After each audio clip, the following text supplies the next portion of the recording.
అందరికీ నమస్కారం.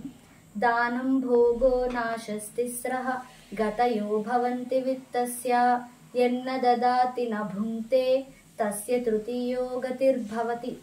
అంటే ఒక మనిషి తను సంపాదించే ధనం 3 విధాలుగా వ్యయం అవుతుంది, అంటే ఖర్చు అవుతుంది. అవేంటి? ఒకటి దానం చేయడం వల్ల, లేదా ఆ సంపదను తాను అనుభవించడం వల్ల, లేదంటే దొంగల పాలవ్వడం. ఈ 3 విధాలుగా సంపాదన అనేది ఖర్చు అవుతుంది.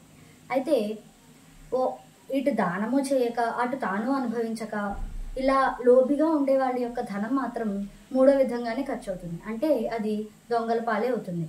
ఆ మార్గంలోనే ఆ ధనం అనేది నశిస్తుంది.